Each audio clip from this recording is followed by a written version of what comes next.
And we can begin.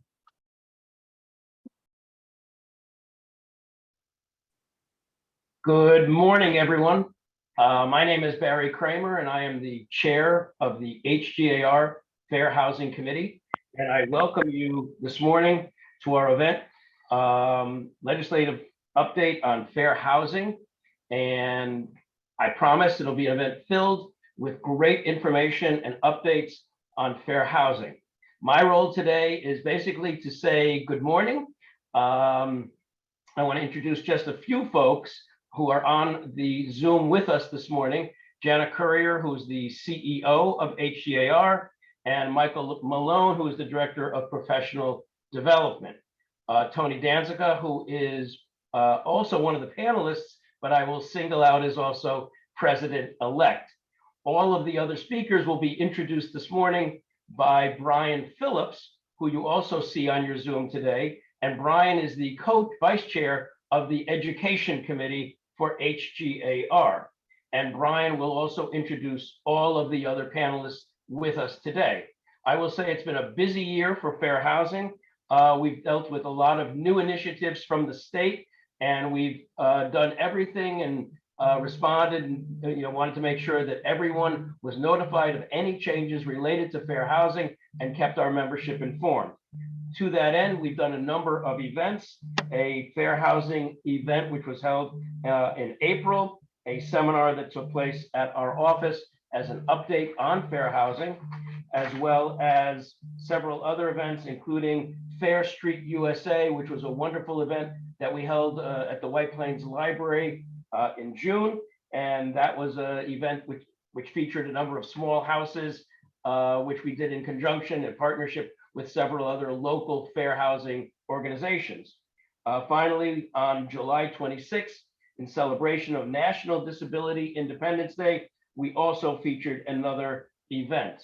So it's been a busy year for fair housing. I'm proud of the work that HGAR has done to promote fair housing, and glad that we're able to wrap up the year with this terrific event where I think you'll learn a lot about the fair housing initiatives from this year. And we'll talk a little bit about new initiatives as well. So with that, also I wanted to introduce a couple of other folks that are on the Zoom with us today, not in the panel here though. Leah Carroll, who is our chair of legislation. Anthony DeMethodi, I believe, is with us as well, who is this year's chair.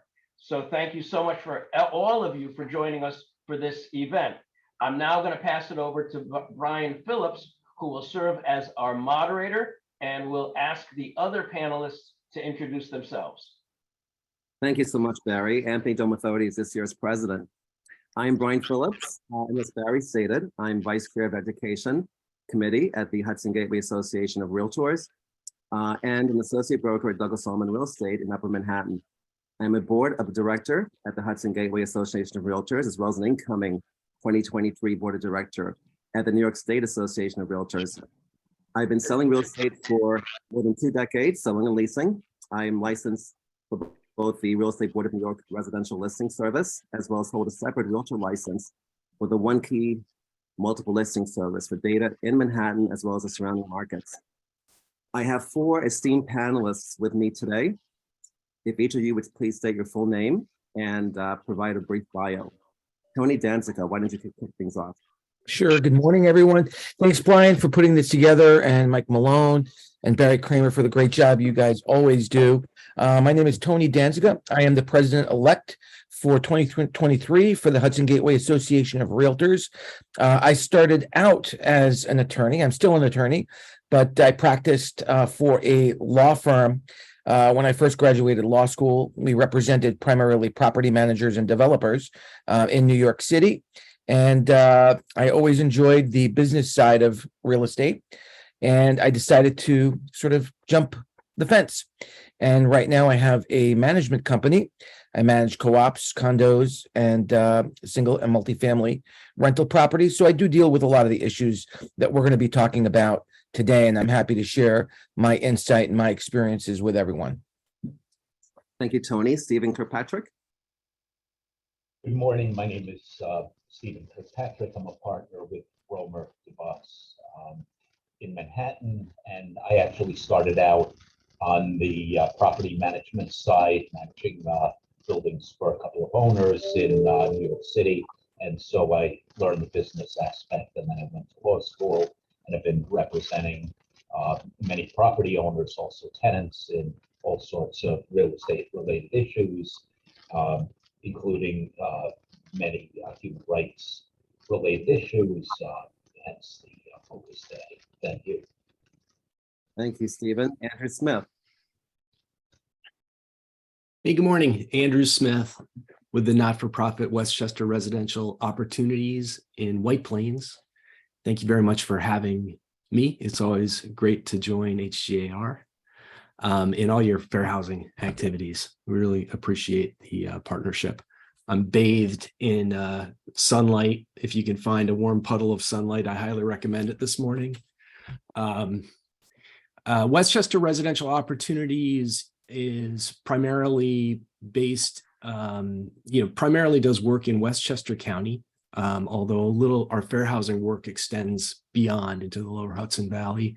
And most of our work is housing related.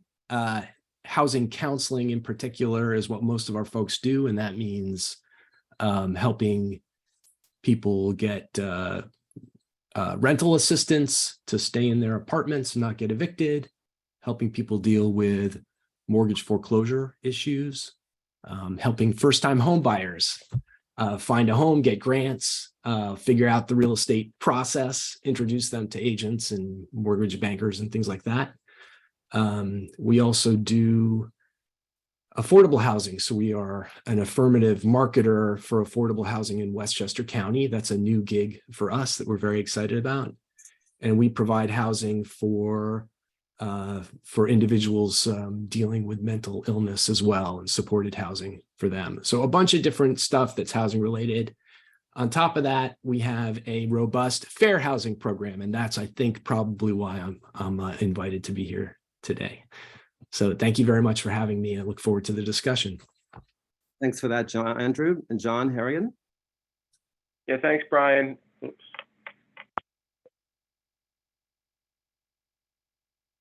John, I think you might be muted. There we go. Sorry about that. Good morning, everyone. My name is John Harrigan. I'm the Director of Disability Rights for the New York State Division of Human Rights. Our agency enforces the New York State Human Rights Law, which prohibits discrimination in a wide variety of protected classes. As the Director of Disability Rights here, I work with our investigators on investigating complaints that include allegations of discrimination based on disability, and also have the opportunity to do a lot of outreach and education around the state. Kudos to HGAR for their their fair housing work. This is the second program I've had the privilege of working with you guys on, and just that you're so proactive in this area is really refreshing. And again, glad to be working with you this morning. So thanks for the opportunity. Thank you, John. Let's get started with the general question. Over the past few years, New York State has enacted significant new fair housing legislation. Can you describe which were the most impactful for both sales and rentals? I'd like to hear from each of you on this. Stephen, why don't we start with you? So in terms of the, I guess, the recent fair housing legislation, I think that probably the most impactful are the different laws that relate to source of income discrimination, because that is something that comes up quite often. There are what I see, there are a lot of misunderstandings, and there are owners, and I get calls from clients where they don't understand their obligations with programs such as Section 8 and some of the city programs, and this does impact people's ability to find housing, to find in New York City, where I do most of my work, apartments, and people that have Section 8 vouchers really have issues. And what I have found is that when owners are educated as to what their obligations are, that, that they often find that there are benefits on the owner's side to accepting, these vouchers, accepting people with these programs. So I would say the source of income is probably the most important. Another area that I deal with regularly is disability discrimination, and the differences in New York City versus areas outside New York City, because in New York City, under the New York City Human Rights Law, which is broader than the Fair Housing Act and also the state executive law, owners are required to make and pay for reasonable accommodations. So whereas in other areas, if a tenant, for instance, can't use a bathtub and they need to have a shower put in New York City, it's the owner that's obligated to pay for and make that modification. Okay, we're going to get more into government programs and reasonable accommodation later in the program. Yeah. Thank you, Stephen. Who else wants to weigh in? Tony?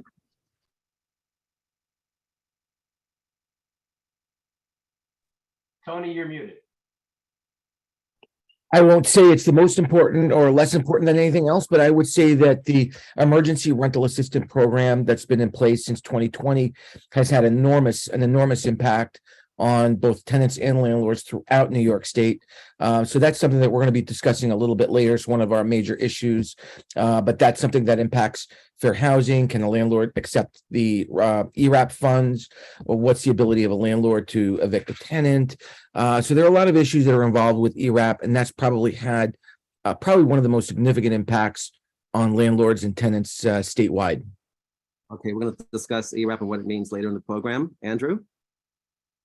Yeah, thank you. I mean, I'm trying to remember. It was, I think, last December that Governor Hochul had a big, because I remember I was out with my family and out for Christmas and had to get on and watch a press conference from the governor, and lots of other folks, racism and all kinds of folks were on, announcing a huge package of bills that had been adopted in the kind of wake of the Newsday investigation, and the attention that brought to fair housing issues. So there's been a lot of changes in New York State in particular. I really wanted to focus, I guess, on two things that I think are important.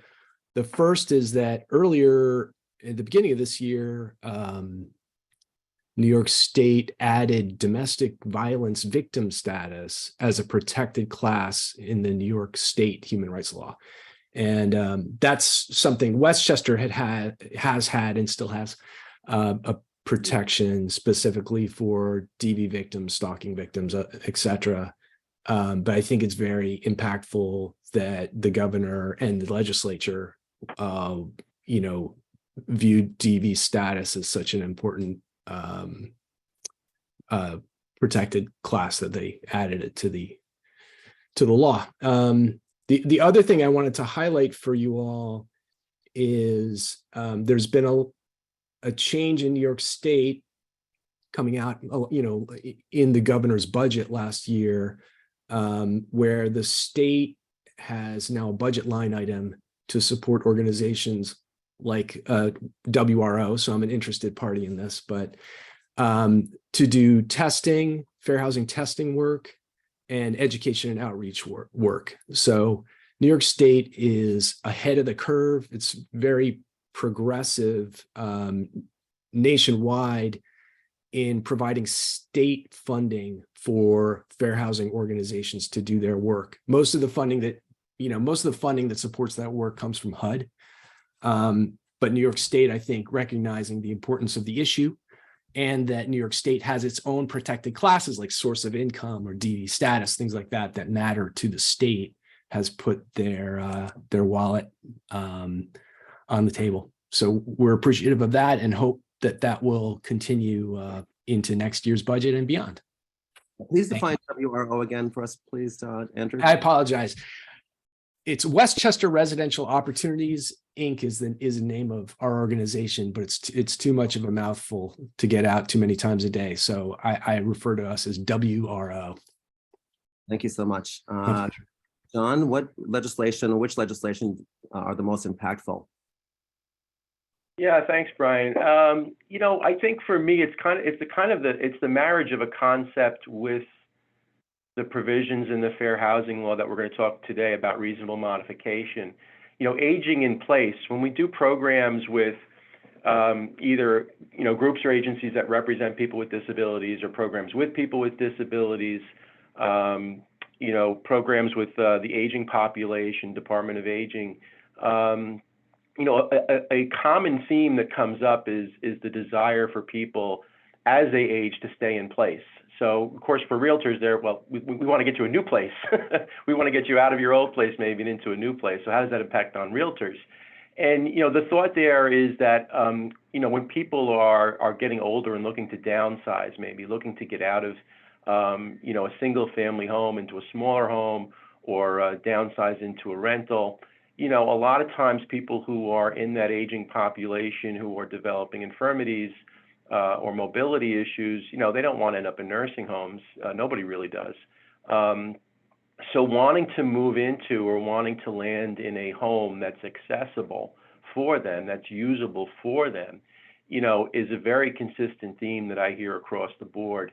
And, that marries with fair housing requirements that obligate housing providers to make reasonable modifications to ensure that housing is accessible and usable for people with disabilities. I'm going to get into that a bit more detail later, but I think it's the marriage of those two concepts, the aging in place theme that I hear that's emphasized quite often when I meet with different groups, that marries with the fair housing requirements when it comes to people with disabilities. So I think that's something I would want to emphasize there. Aging in place. I like that. Thank you so much, John.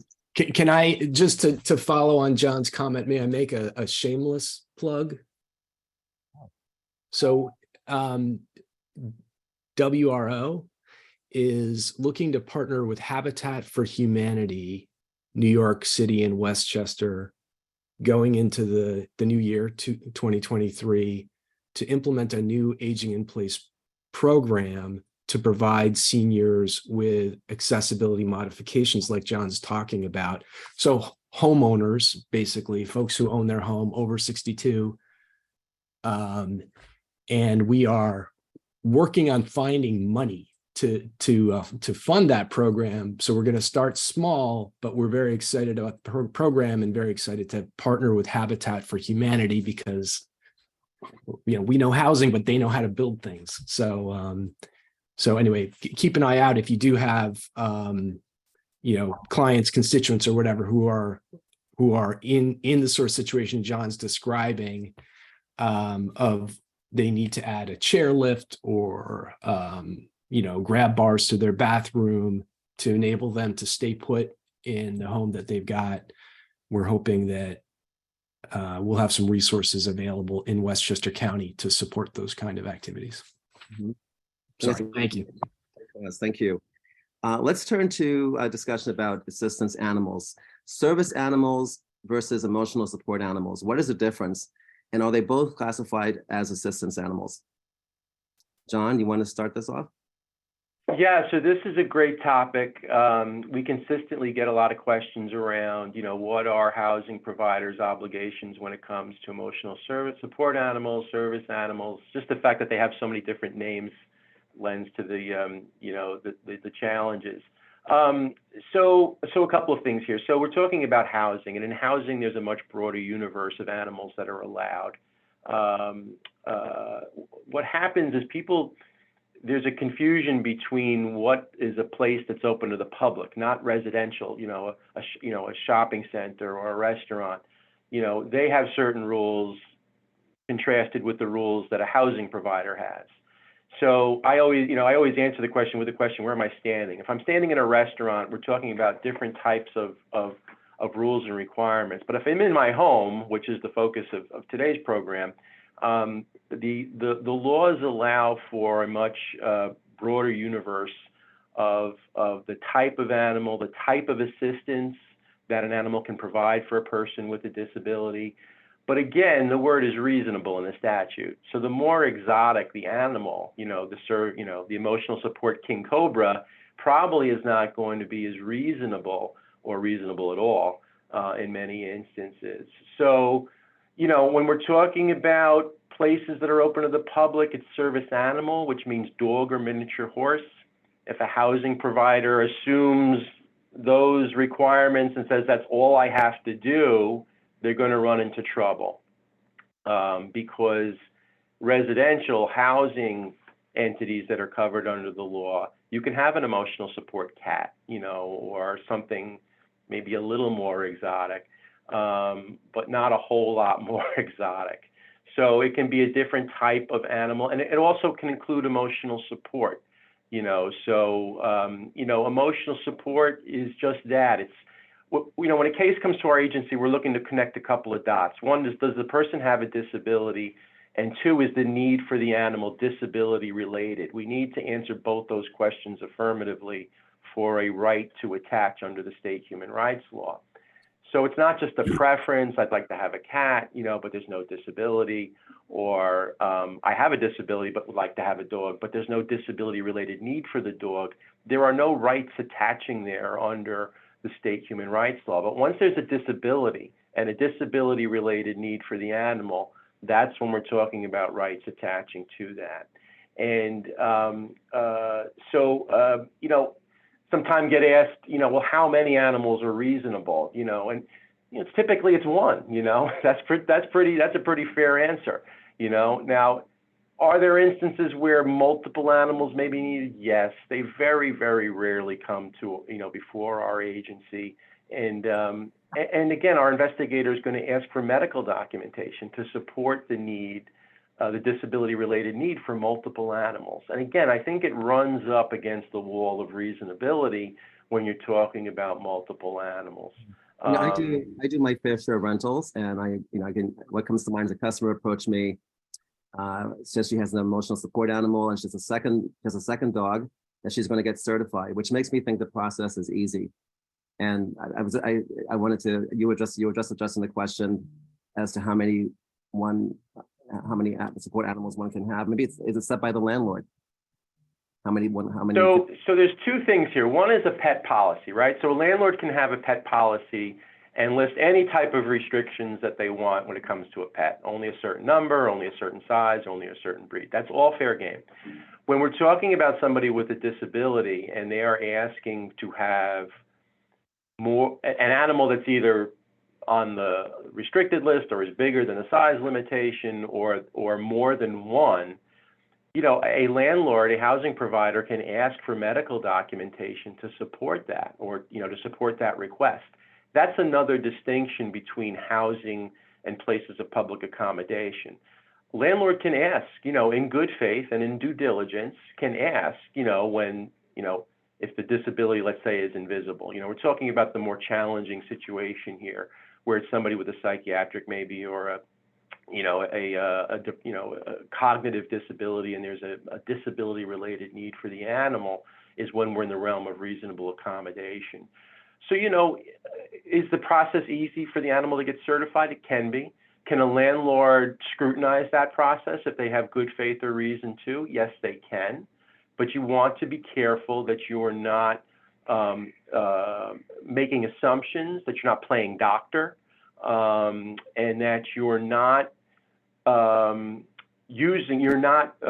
relying on your pet policy to answer all the reasonable accommodation requests. We get a lot of complaints here where the landlord will say, well, we have a pet policy and that covers it. No, it does not. It does not.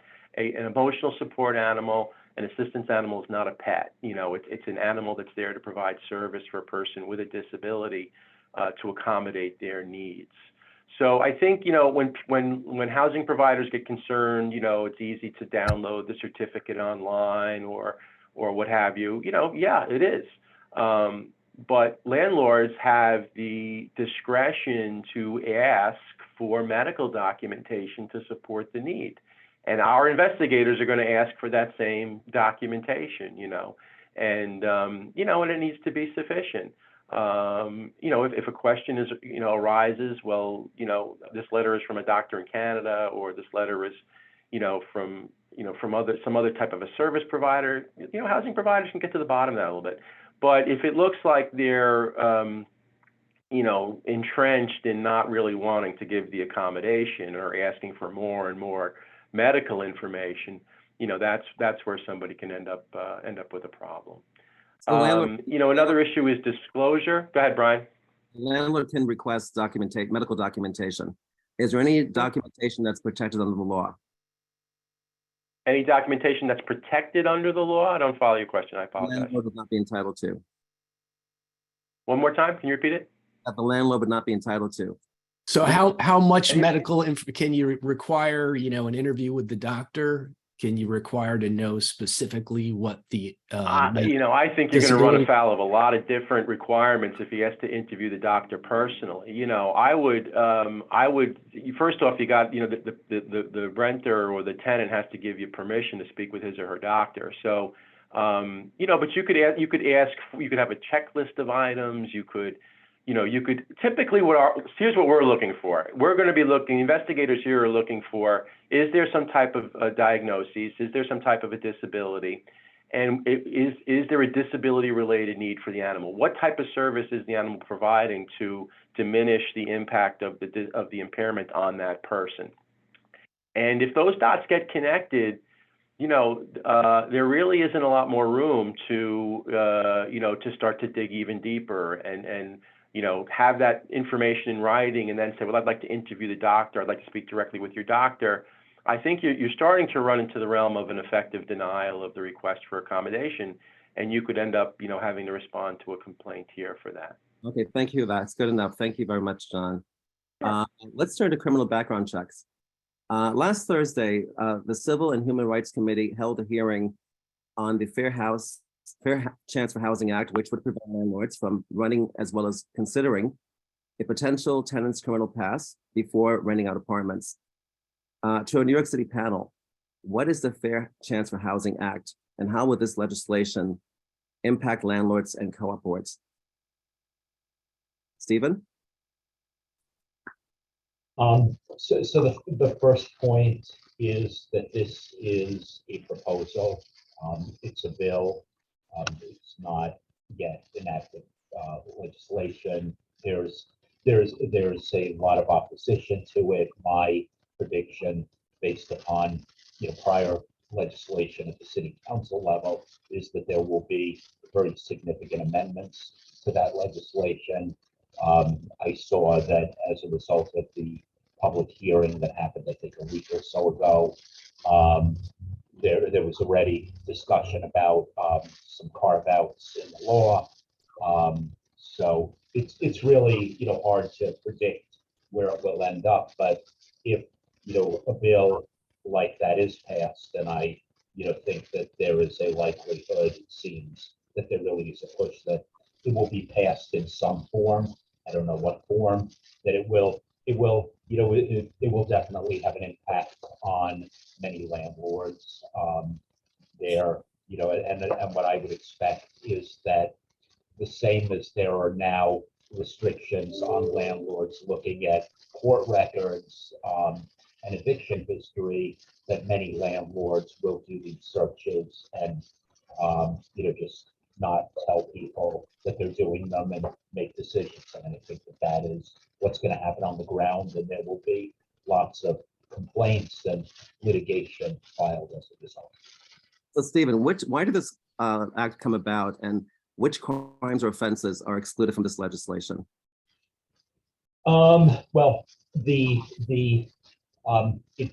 it came about, the legislation came about because there are many studies that show that people who have been incarcerated and have a criminal history have much higher rates of homelessness, and that finding housing is a real issue for people that were convicted of crimes, being able to find housing, and that there are also racial disparities, that African Americans are just the rates of conviction are higher than other, other groups, that there, is a racial aspect to this, and, racial discriminatory aspect. In terms of exclusions, and I have not looked at the, the latest amendments, but there are, I believe, exclusions for people that are on the list of sex offenders, that there is an exclusion for that, and there may be an exclusion for people I'm not sure that, for murder and, things like that. But there are, but there are discussions about broadening that.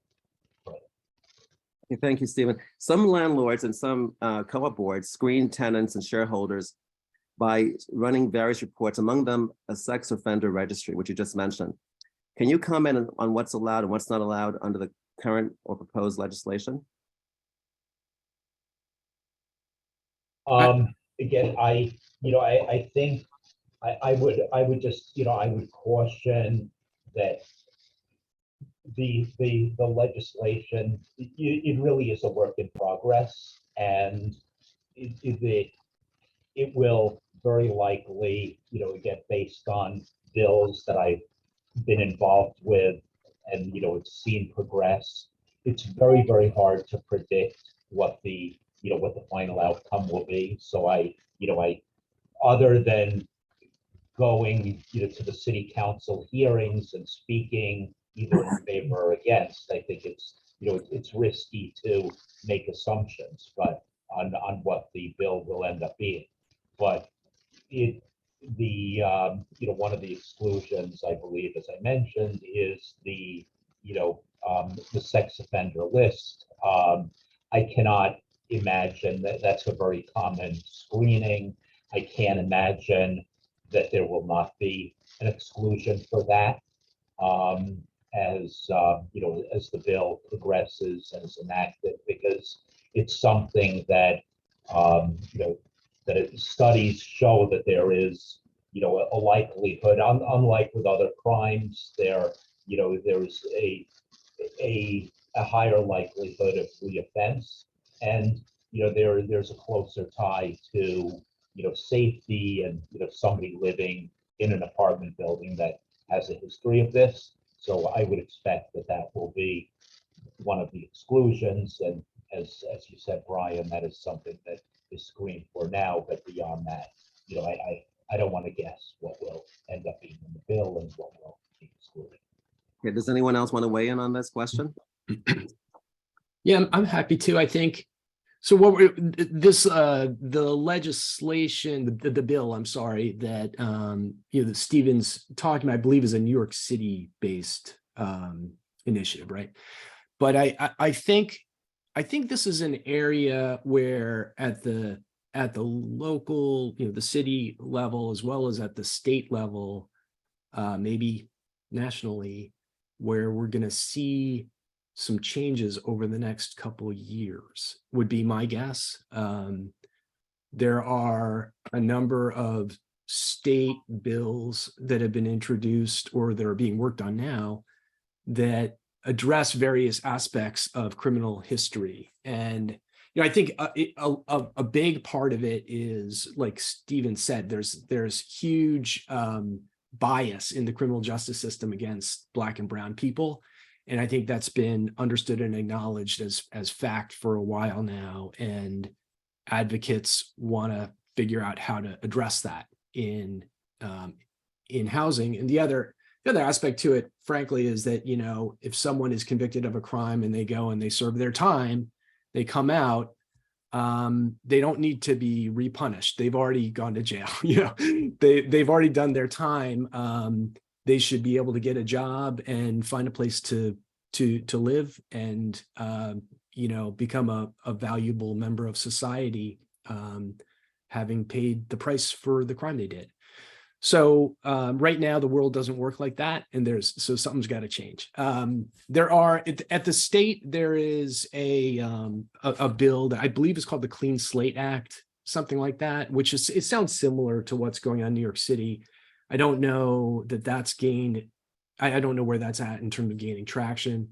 There are also more, and that's basically expunging from, trying to basically seal up or expunge criminal history that is beyond a certain staleness, if you will. So yeah, 5 years ago, you came out of prison or you were convicted for something, who cares now?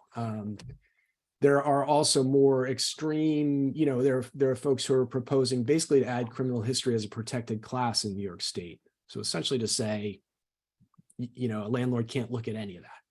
I think that my personal opinion is that that's probably a step too far. So we know that the federal government and the state government have typically had a more nuanced approach to criminal history, and they do allow for certain sort of almost blanket blanket disqualification for things like lifetime sex offender registry or the production of methamphetamines in your home. Seem to be the two things that federal and state housing providers don't like at all.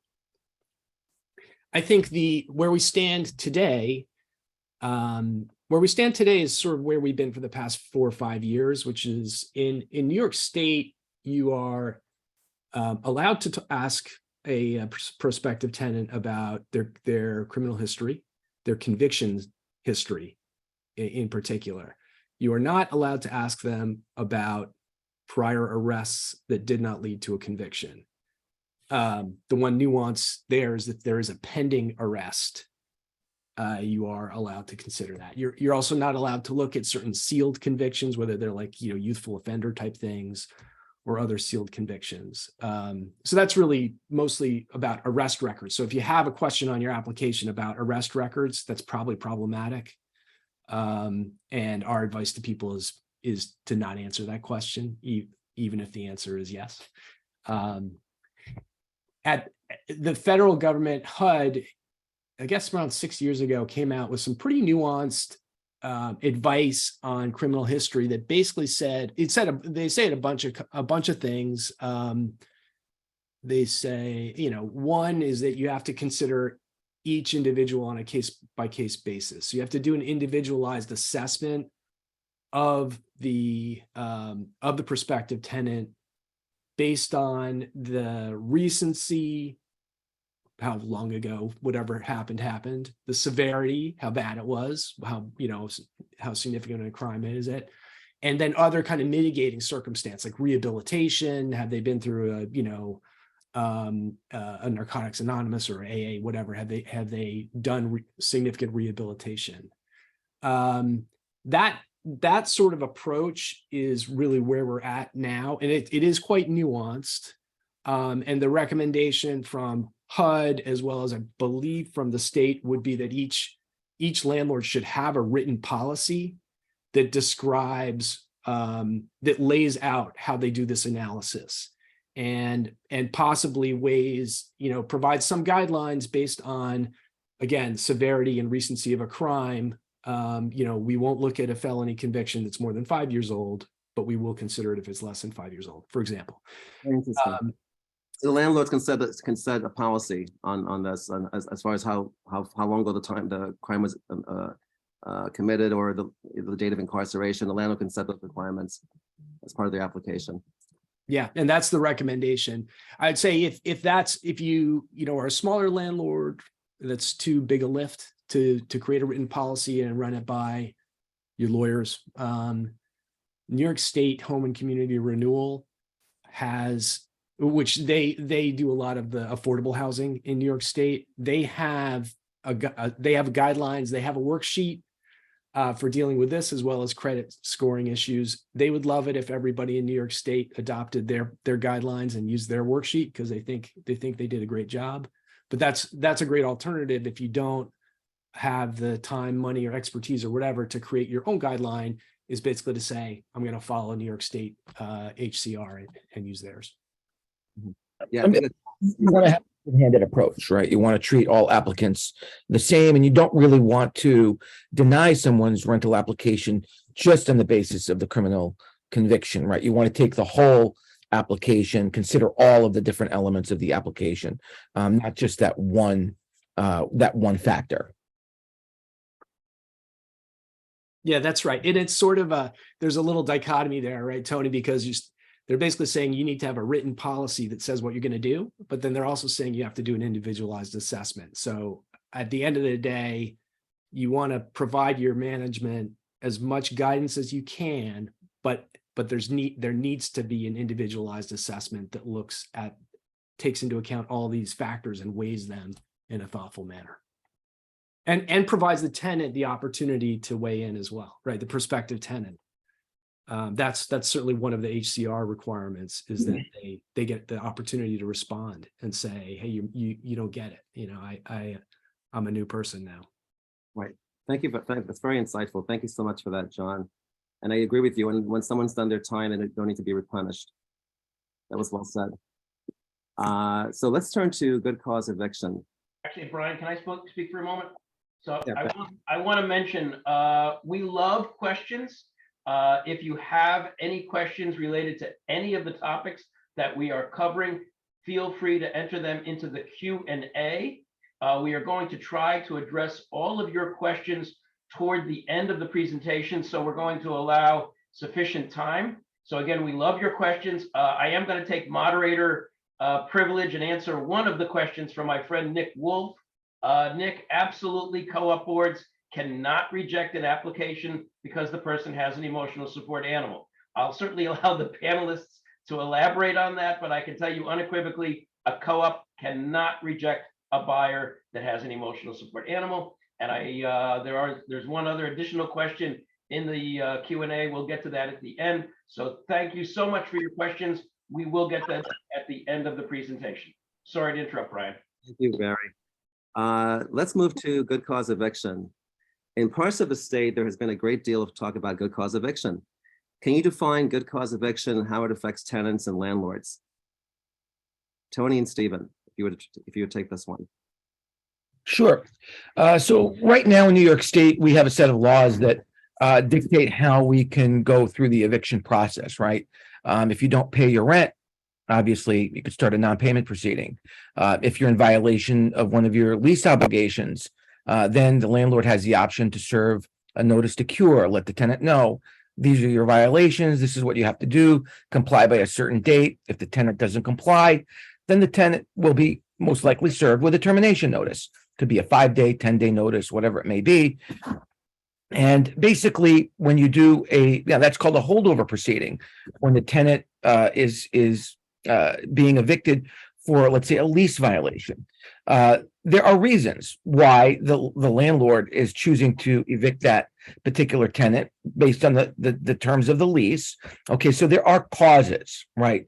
There are causes within the lease that if you violate a provision, then the landlord has the option to terminate your tenancy if certain things are not corrected. The landlord also has the option to terminate someone's tenancy if the lease expires. So, for example, your lease expires at the end of December. The landlord may say, okay, I don't choose to renew your lease. You may be continuing as on a month-to-month basis. That's possible. A lot of landlords will allow tenant's lease to continue on a month-to-month basis, or the landlord may say, listen, not only am I not going to renew your lease for another extended term, but I'm giving you a 30-day notice, a 60-day notice, a 90-day notice. In the past, if the landlord wanted to terminate a tenant whose lease had expired and they were just month to month, the landlord would just have to give the tenant a 30-day notice. Once that notice expired, then the landlord could proceed with a holdover proceeding, okay? And the landlord would not need a reason to evict the tenant other than the fact that the lease has terminated. The termination is that the lease term has ended and the landlord wanted to recover possession of the premises. The law changed a few years ago, and the law now says if the tenant has been there for up to 1 year, the landlord must give the tenant a 30-day notice. If the tenant has been in possession for more than a year but less than 2 years, the landlord must give the tenant a 60-day termination notice. If the tenant has been in possession of the premises for more than 2 years, then the landlord would have to give a 90-day notice of termination. So for example, if the tenant has been there for 2 years or more and their lease term expires at the end of this month, I would have to serve them a 90-day termination notice this month. And I'd have to give them 3 calendar months, January, February, March. If the tenant has gone out by the end of March, then on April 1st, the landlord would be able to file a petition, a holdover petition, to seek to recover possession of the apartment. So that's what the law is right now. And the intent was, listen, tenants have been there for a long time. We want to give them a little bit more time to find alternative housing. The market is tight. There's a lack of inventory. It's very hard for people to find alternative housing. So that was the law that changed a few years ago. Good cause eviction is different. Good cause eviction is basically saying a couple of things as it's been presented. And I think there are a couple of different bills out there that are pending. One of them, the main one, is from Senator Julia Salazar in Brooklyn. And basically her bill, her proposal for good cause eviction basically does a couple of things. And I think the bills that are proposed now, they do say the one thing they have in common is that if your lease term expires and your landlord can't just choose to evict you based on the fact that your lease term expired, right? You're month to month. The landlord just wants you to move out so he can do something else with the apartment. Can't do that. Okay. With good cause eviction, the only reason that a landlord can have to evict you is if you didn't pay the rent, or if you're in violation of a specific lease obligation, okay, or if you're creating a nuisance. A nuisance could be, is defined by case law. A nuisance could be defined by certain, municipal codes, right? I manage a property in one municipality where the town says if your tenant is creating a nuisance, then you have to evict that tenant, or else we're going to do it for you. The town is going to step in and is going to hold the landlord liable for fines or whatever. Okay. So what is a nuisance? It could be making noise. It could be, whatever. It could be not mowing your lawn. Different municipalities may have different codes. Nuisance could be between two tenants. It could be a nuisance is defined by a municipality. The other thing is criminal behavior. If you're committing a criminal act, then obviously you're putting other people in danger. It could be another tenant in the building, a neighbor. Of course, then you come into the other issues. Well, if you're arrested, is that criminal behavior? We just talked about not being able to rent to someone because they've been arrested, right? So just because you've been arrested doesn't mean you committed a crime. So what does that mean under, Senator Salazar's proposal? What does criminal behavior mean? Steve was just talking about the bill that says you can't even check someone for their criminal background in New York City if that bill passes, right? So how would a landlord know that a tenant has a history of criminal behavior, for example? There are a lot of issues with the current bill that's being proposed by Senator Salazar. So the other issue that we have with the good cause eviction, and these are like some exceptions, right? They're saying that you can only evict under a very specific set of circumstances. The exceptions would be if the owner wants to reclaim the unit for his or her own primary residence, right? The property is, I think, 4 units or less, and the property owner has decided they want to move in. So they're going to terminate the tenancy if the lease is expired, and that will be their reason. I'm going to move in. Okay, so there are a lot of restrictions to when and how a landlord can evict a tenant.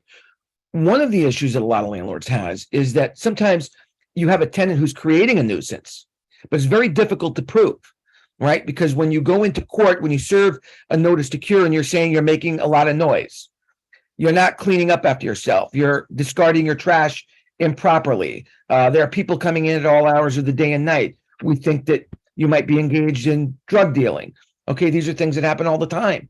It's very, very hard for a landlord to prove that, even when there are security cameras at the building. Sometimes you want to put a security camera, but there's no internet in a 2 or 3 family house, right? Sometimes the only witnesses to what's going on are other tenants who live in the building, but they're afraid to come into court to testify, and they're the only ones that really have personal knowledge. So it can be very, very difficult for a landlord to evict someone due to a nuisance. Okay, so what do landlords do? They'll say, okay, well, this person's tenancy is already expired. We're just going to serve a termination notice and be done with it. All right, that would be the option that landlords currently have. So it gets very, very, very complicated for landlords when they can't manage some of the tenancies in the building, because they may have a great building with great tenants for many, many years, and then you have one person that comes in and all of a sudden there's havoc. It happens. So that's one element of this new proposed law. Okay. The other one is the rent control aspect. Senator Salazar's bill basically says that with good cause eviction, if this passes, a landlord cannot increase the rent more than 3%. Okay. Or 1.5 times the consumer price index.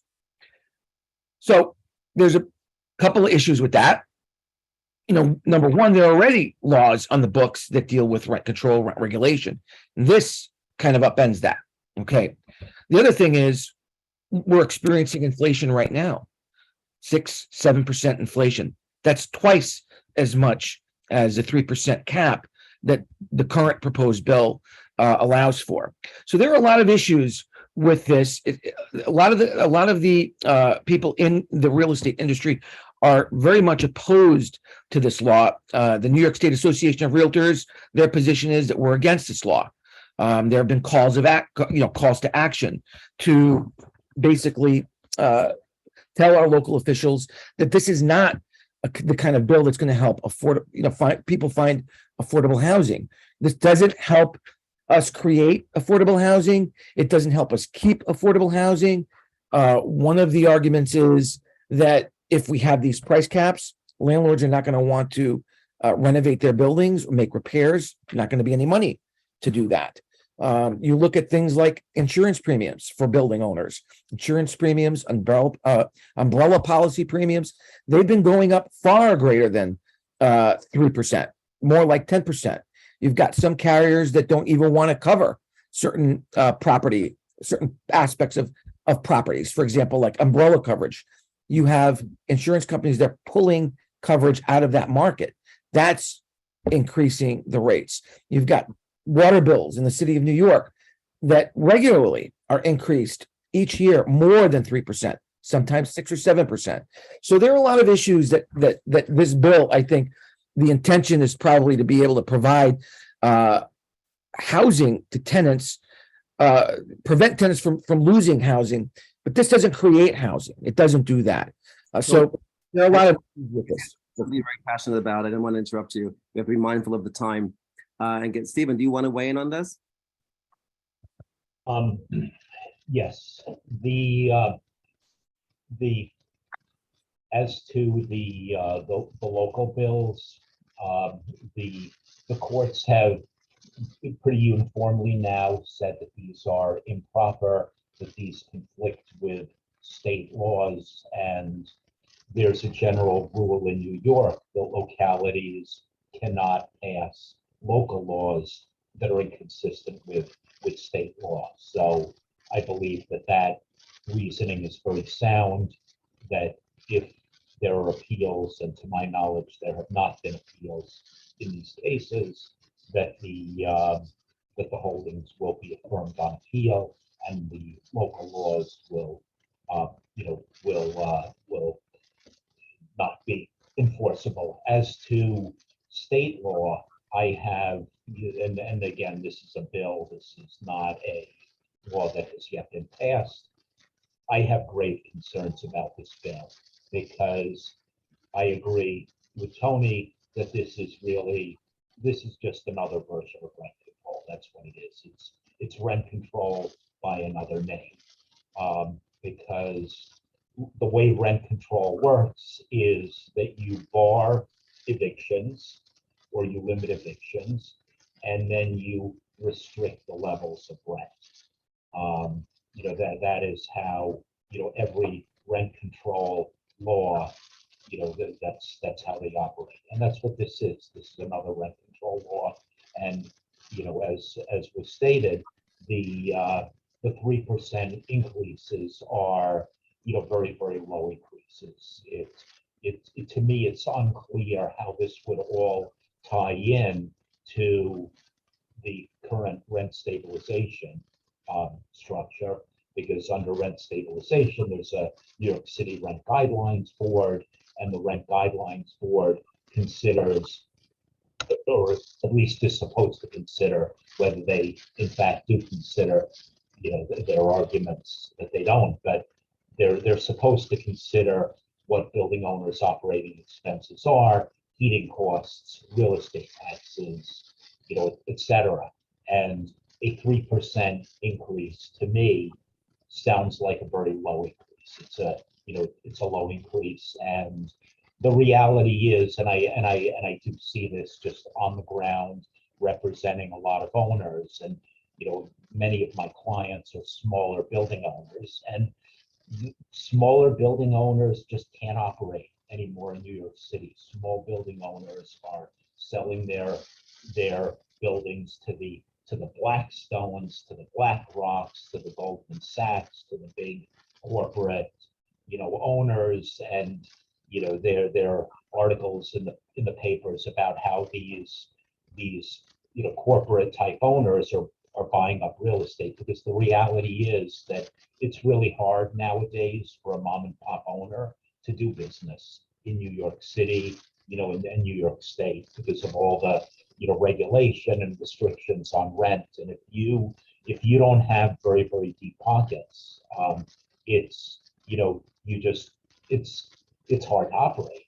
One tenant, two tenants in a small building stop paying rent, or you have a low rent apartment, and now your building is underwater. It's not viable. So I do have significant concerns, and hopefully this legislation will not be passed, because the reality is, in the New York City courts, it's to get rid of, to evict a tenant even when there are clear breaches of a lease. It is a nightmare. It's I spend half my time trying to keep landlords out of court, because I know when they get into court, it's a 6-month, year, 2-year process to get rid of somebody. And if an owner can't do it without cause, if you have to prove cause, it's going to be very hard, and it's going to, I have concerns that it's going to destroy buildings, because you could have a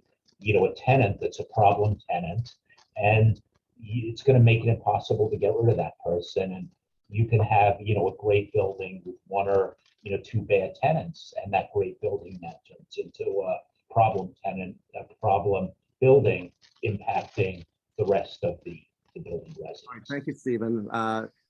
Thank you for that. Let's move to protected classes. The federal government and New York State have a significant list of protected classes. What are the main protected classes, and how do they vary? Andrew, if you would take this one. Sure. And I'm cognizant of our time. I know we have a bunch of topics, so I'll try and go quickly. So there are, I guess, setting aside, so we all have local, well, we don't all, not every county has local protections, but many of the counties that you all folks work in have local protections, which can be really important. But just given the commonality amongst us, I just want to talk briefly about the federal and the state protected classes. The federal law protects 7 protected classes: race, color, religion, national origin. And those should sound familiar. That's the 1968 slate, those 4. Color just means like literally the tone of your skin. And then subsequent to 1968, the sex, familial status, and disability were added, all really important additional protections. Sex has changed in the last 2 years. And New York State has protected gender and sexual orientation for a while. Westchester County, where I operate, has protected it for a while. So it may not change our lives day to day so much, but there's a Supreme Court decision in 2020 called Bostock, which is actually in the employment sphere, but it addresses basically the cornerstone interpretation of these kind of anti-discrimination laws and what sex means under these anti-discrimination laws, like the Fair Housing Act. So that Supreme Court decision basically said sex has to include sexual orientation and gender identity. Doesn't make any sense to look at it otherwise. So following that, President Biden had an executive order ordering that sexual orientation and gender identity be considered part of sex when federal laws, anti-discrimination laws are considered. And in 2021, HUD followed suit and basically said under the Fair Housing Act regulations, they're going to view sexual orientation, gender identity as protected. This is not the law. This is court case law, Supreme Court level case law, and the executive branch telling us what they think the law means. The legislature has not acted. So that means a new court could come out with a different decision. We already have a new court, so who knows what they would decide. It means a different administration, presidential administration could change their view on how the law should be interpreted. But today, sexual orientation and gender identity are protected now at the federal, state, and in our case in Westchester, the local level. Familial status, I just wanted to pause on that for a second. So familial status, it just literally means having kids in the household or being in the process of having kids. So whether that means you're pregnant or you're in the process of adopting or fostering. And essentially it says you can't discriminate against a family, right? So we see this come up in lots of different circumstances. Sometimes they'll say, we don't want kids to use the pool because they're too loud and noisy. We got nice old people just want to, swim their laps. Can't do that. You got to give equal access to the pool. You can't tell folks, oh, we don't want kids on the top floor because they bang, they stomp around, they make too much noise. You can't create like a family ghetto, right? And lots of things, you can't have advertising that is indicates a preference for no kids. So, these sort of like, you see this all the time in developments that are, pitched as perfect for empty nesters or things like that. And those are all that's sort of code for saying, who's excluded by that is families with kids. And the other issue that comes up a lot and is super complicated is occupancy restrictions. And I'm very hesitant to get into that because it's kind of like a morass. But basically the idea is if you have a landlord who is coming up with occupancy restrictions that are going to prohibit or make it less likely that a family can live in an apartment that is, that is suitable for a family, you're going to have problems. So, we've had folks come say, hey, I've got a 3-bedroom apartment. I just want to rent it to like a couple, maybe, or one person. And that's problematic. That's a 3-bedroom apartment is perfect for a family, right? Our general advice is, John, they want to see, Andrew, rather, they want to see a family in a 3-bedroom, not a single person is what I come across. They want to see a family in a 3-bedroom, not a single person. Right. Yeah. Okay. Well, that's okay with me. Which raises, the most protected classes, federal or state, local, most protected classes are things that cover all of us, meaning each one of us has a race and a color. Each one of us has an age, which is a New York State protection, or sexual orientation, gender identity, whatever. We all have those. Some characteristics, though, are binary. You either have them or you don't. Like familial status is one of them. Like you're not protected for not having kids. You're protected if you have kids. Disability is another one that falls in that category. Disability, and John will correct me if I go wrong on this because he's the expert, but disability means that, a mental, physical impairment, some sort of impairment that substantially limits one or more major life activities. And it's a pretty broad definition of disability, because major life activities is a key concept, and that's things like walking, talking, hearing, seeing, learning, working, caring for yourself, activities of daily living. It's a pretty broad concept, and that disability can be permanent or it can be temporary. Can it be also a terminal illness, right? I'm sorry, sir? Also be a terminal illness? It could be a chronic illness of some sort as well. AIDS, right? Things like that are considered disabilities. Okay, so we've got to move to the next topic because we're running short. Absolutely. Let's talk about co-op transparency. In Westchester County, co-op boards now have to give a reason for rejection and establish minimum requirements. For our Westchester panelists, what has been the impact of this legislation? And for our New York City panelists, do you see similar legislation being enacted in New York State or in New York City?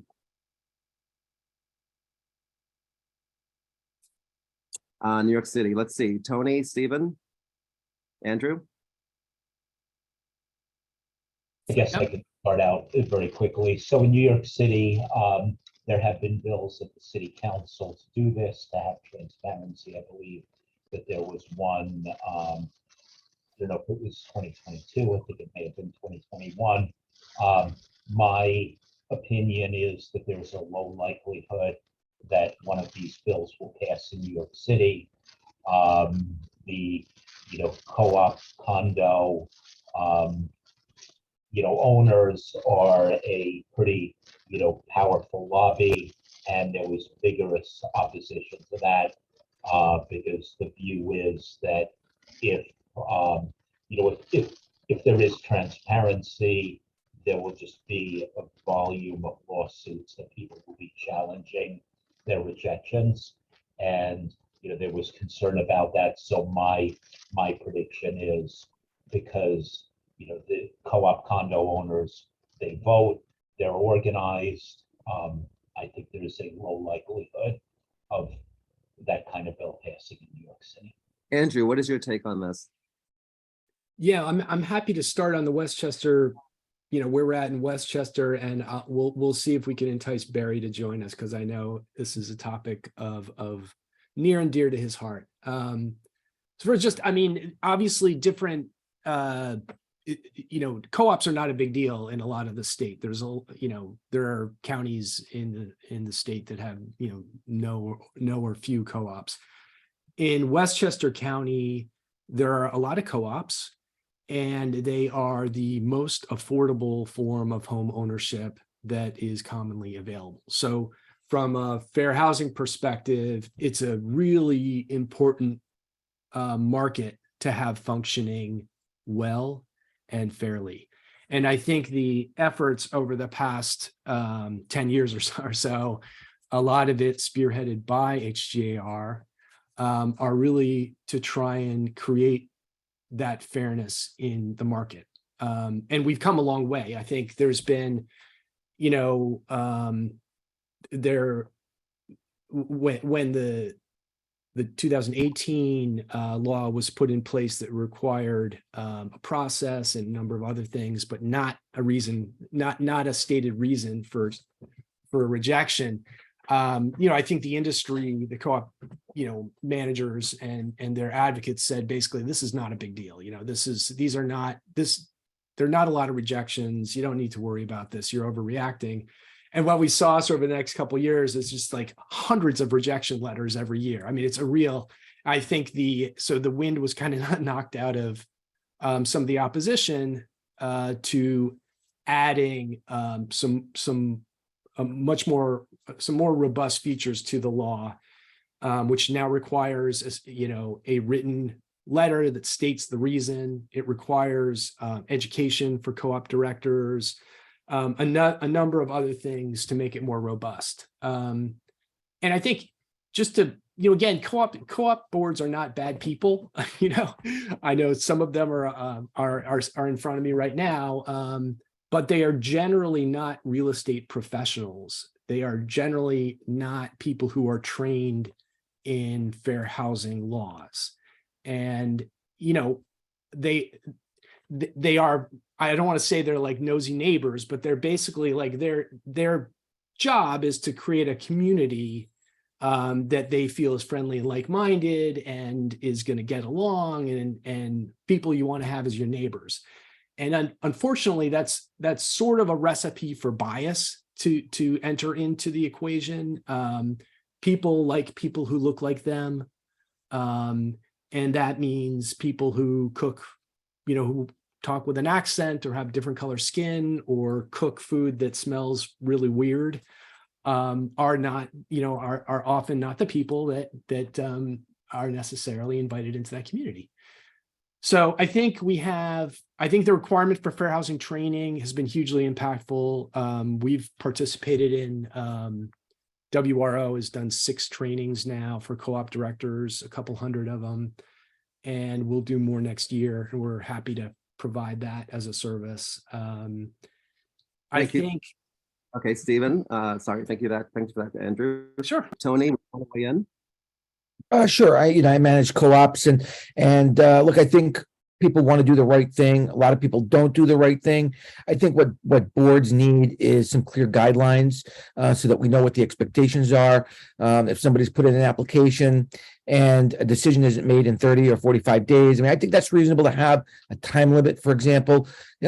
As Andrew said, a lot of these board members, they're volunteers. They're not trained in real estate. They're not trained in the law. They don't know what the fair housing rules are. And they need that kind of support. They need to have guidance. And I think that's really what we want. Right? That's really what we want. Okay, let's turn to reasonable accommodations and modifications. In 2020, Governor Andrew Cuomo signed into law new reasonable modification and accommodation, tenant disclosure and notice requirement for housing accommodations. What is the difference between reasonable accommodation and reasonable modification, just briefly? Yeah, so it's reasonable modification or structural in nature, removing a step, installing a ramp, putting in a handrail. Reasonable accommodation is usually a policy or procedure change, so waiving a no pet policy to allow somebody with an emotional support animal to live there with their emotional support animal is a typical example of a reasonable accommodation. Mm-hmm. A lot of times we get asked who pays for the modification. The answer to that question is, where are we talking on the premises? And also there's a distinction between all 3 laws here, which makes it a lot more fun. So under the Federal Fair Housing Act, if you want to make a federal case out of your gripe, you're going to have to be willing to pay for the modification. Under the state human rights law, if it's a common area, the landlord is obligated to pay for the reasonable modification, again, so long as it's reasonable, doesn't create an undue hardship on the landlord.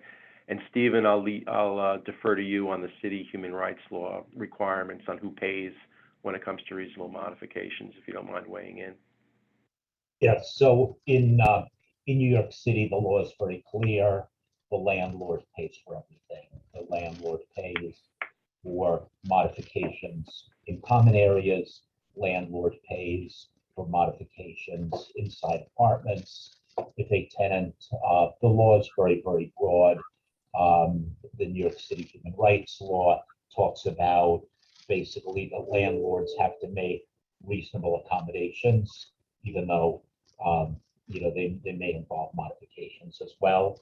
And so there's a lot of litigation over what's reasonable, and the New York City Human Rights Commission, which is a city body that investigates complaints, interprets the law broadly. And I had a case, for example, where with a wheelchair lift under the federal standard, the length of the lift has to be 48 inches. Had a matter with somebody with a very large electric wheelchair that was 55 plus inches, and the City Human Rights Commission said to the owner, you have to basically redo your lift, make it larger so you can accommodate this person, so this person can make it in. And the other thing, which is very significant, is that there is a view in New York City that people with disabilities should be treated the same as everyone else. That, you know, there should be real equality. And how this comes up is that sometimes you have buildings in New York City where there are 3 steps going into the front door of the building, and there is a side entrance that goes, you know, into the basement or some other area. And, you know, the owner says, well, we can, you know, have disability access through this basement area, through the side door. There's an elevator, and the, you know, the City Human Rights Commission and, you know, thus the courts have regularly held, no, you can't do that. You have to modify. Somebody in a wheelchair should not have to, you know, go through the basement. They should be able to go through the lobby, through the front door like everyone else. Thanks for that, Stephen. If we can turn to government voucher programs and emergency rental assistance. There's been a lot of confusion about whether they must be accepted and how various programs work. Can you describe for us the application process and some of the most asked questions? Andrew and Tony.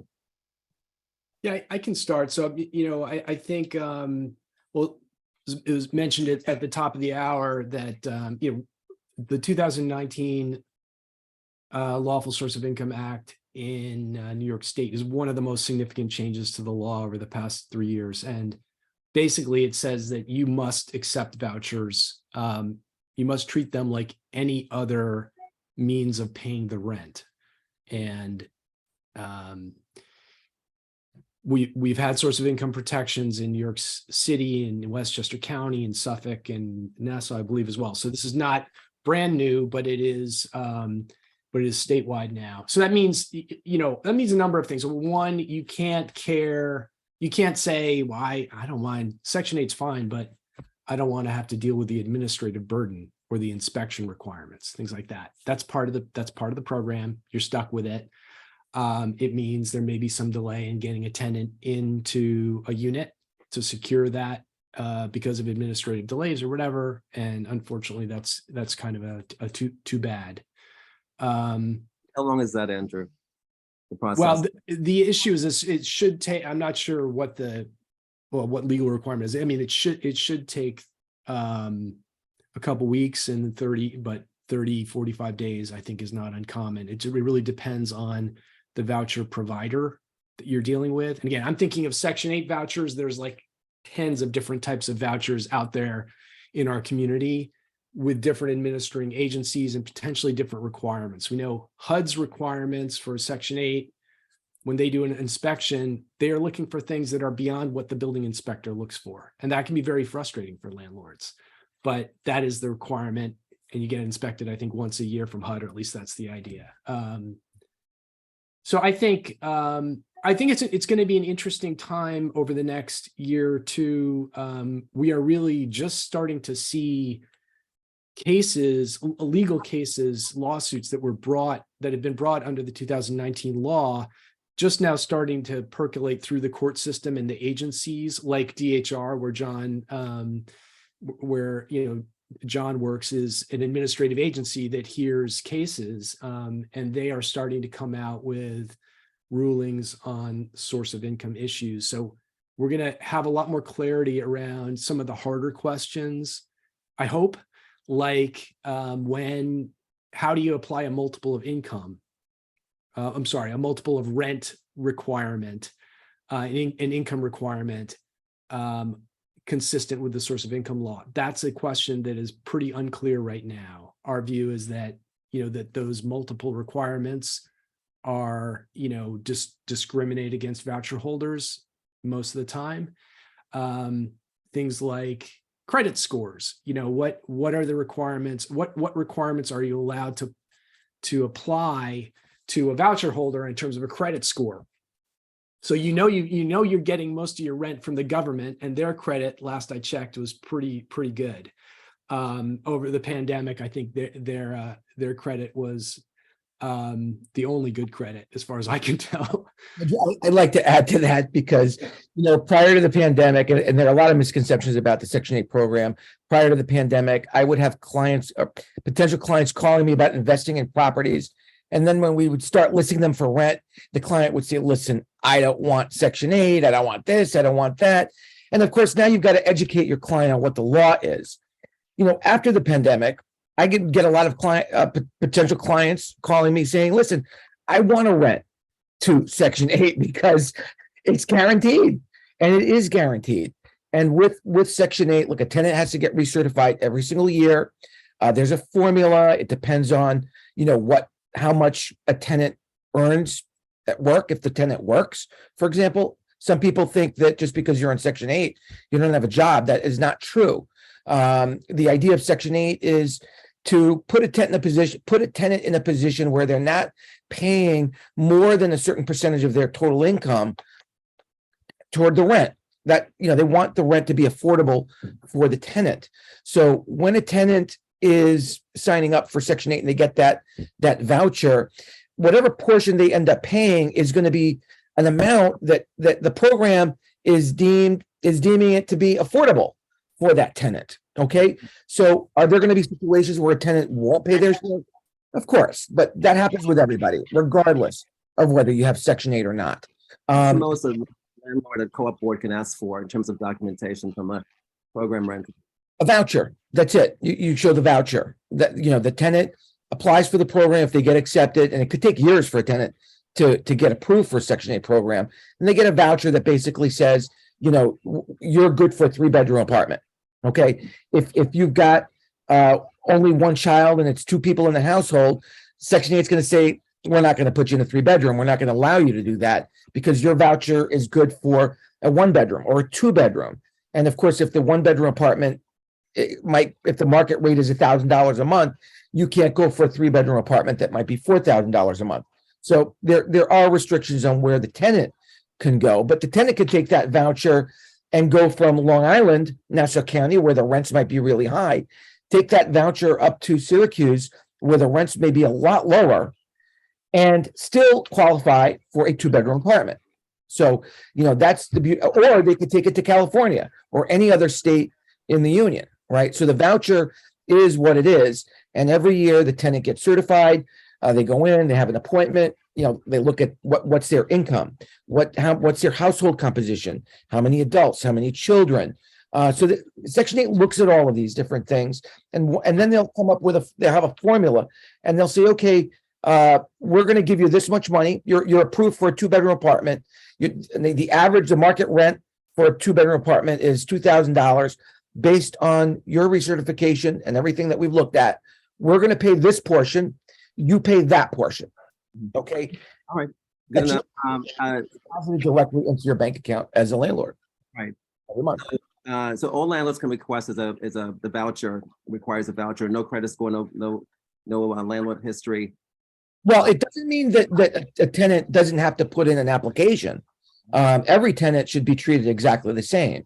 It just might mean that you can't really make a decision based on a credit score or just based on a tenant's income. Let's move to emergency rental assistance quickly, which is ERAP. You spoke about that earlier. Is ERAP still available in New York, and how does it work? Tony. Yes, ERAP is still available. The program was supposed to shut down in August. The state has made an application to the courts to have the program terminated at some point early next year. However, there is funding in the program right now. They're still accepting applications.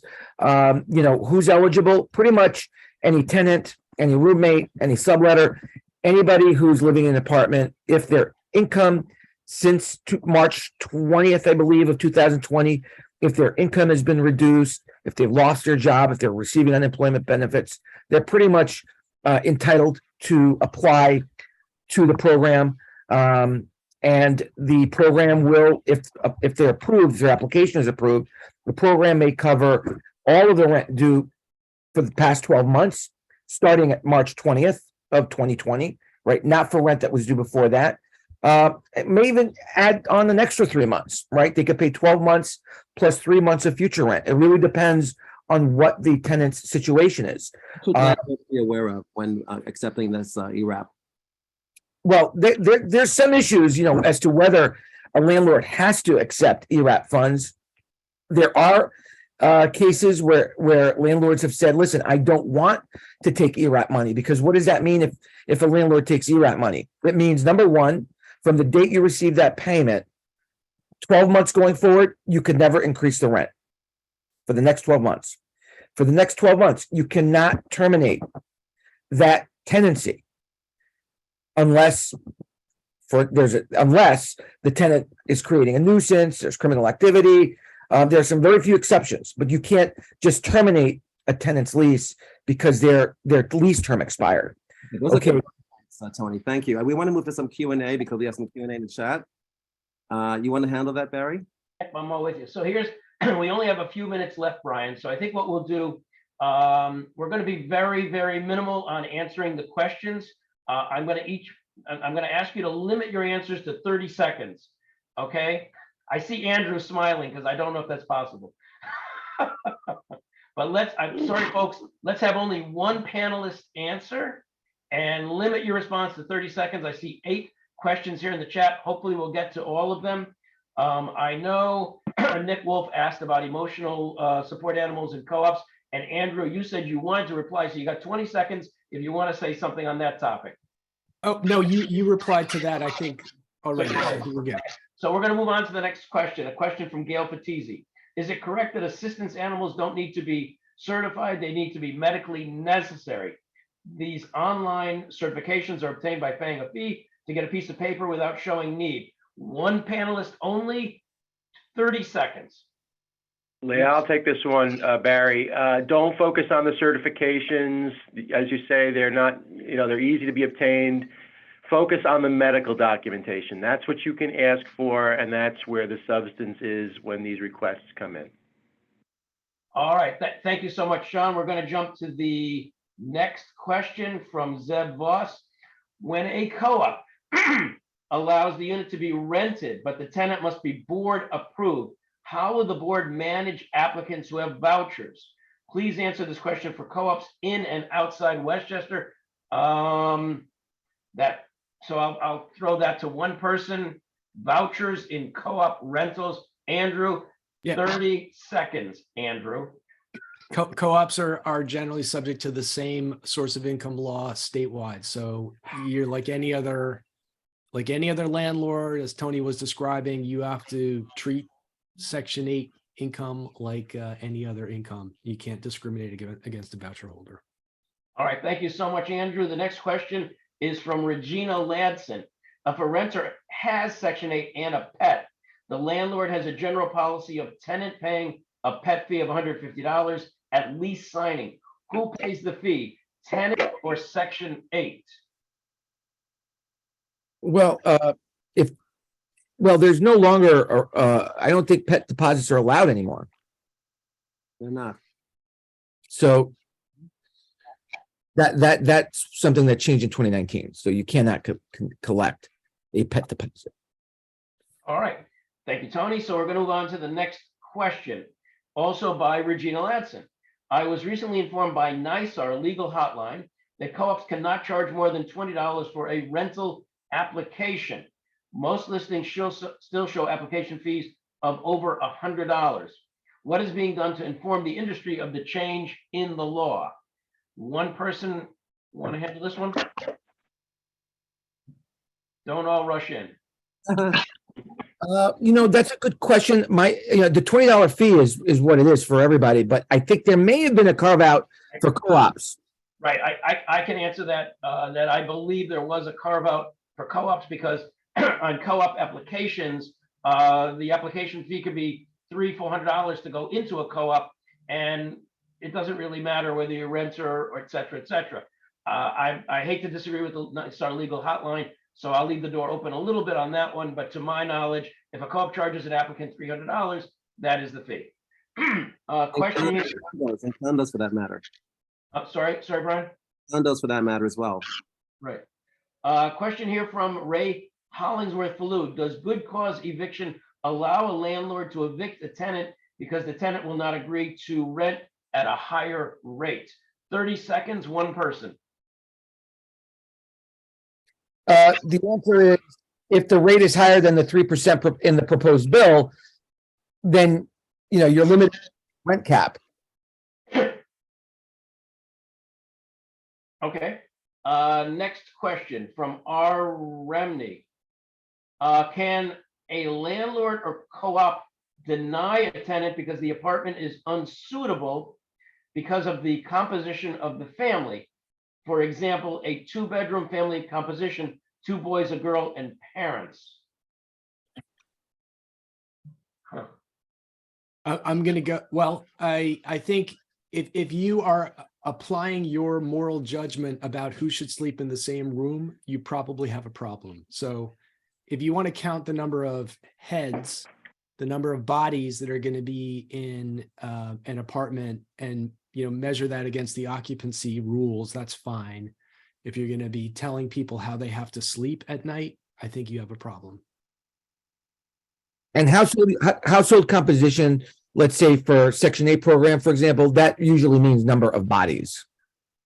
That's right. Yeah. Great. We're down to our last question, okay, from Tony Crystal. For our disclosure paperwork, the landlords have new forms that are required. Should we include in our landlord packets reasonable accommodations, documents, and flood disclosure form only for landlords? Yeah, hi, Tony, it's John here. Certainly the reasonable accommodation notice requirements should be provided. It sounds like a good place to have that in the landlord packet. I'm not so familiar with the flood disclosure form, however. Right, the flood disclosure form, Tony, is a required form here in Westchester County. Also, of course, you'll need your fair housing disclosure and all of the other documents that you would have had previously. Brian, give a 30-second wrap, because otherwise I'll wrap it up then. A wealth of information. I mean, this is really amazing. Thank you so much for your insights, gentlemen. And Barry, you want to close up? Yes, I want to thank everyone for participating. I want to thank my vice chair, Tana McGuire. I want to thank Michael Malone from Hudson Gateway Association of Realtors and Gary Connolly for organizing the Zoom today. Most of all, I want to thank Brian, who really spearheaded this effort. There were a few additional topics that we didn't get to. So that means that we'll have another webinar just like this in the future, where we'll be able to handle some of the additional topics. Thanks for a fantastic session, Brian, and to our panelists for sharing their insights and knowledge on the ever-changing topic of fair housing. We want everyone to continue to deepen their knowledge of fair housing and other topics that impact the real estate industry. HER School of Real Estate offers opportunities to explore these important topics with outstanding instructors and conveniently scheduled classes. For more information, be sure to visit our website, hgr.com, and click on Take a Class. Also, I want to remind everyone of the Fair Housing Toolkit, and also President DeMathodi has urged all year for all of us to complete the Fair Housing Challenge, so I want to mention that as well. Thank you for all of the attendees today. One final item in the chat. Sorry, I can't talk today. In the chat, I noticed John Harrian was kind enough to put his email information. Thank you so much, John. I know you put that in there much earlier. If any of the other panelists would like to include your email, we'll leave that up for another moment or so, because I know we went through the questions rather quickly. So if any of the attendees wish to ask a question of the panelists offline, I think they would welcome your ability to do so. So if any of them would like to put their email into the chat, feel free to do so. So again, thank you for everyone who attended the event today. Thank you to everyone who helped to organize it. And we look forward to an exciting year ahead. We'll leave this on for just another moment. I see some of the emails going in. Okay, thank you so much. Thank you, everyone. Thanks, Barry. Thank you all. Everyone.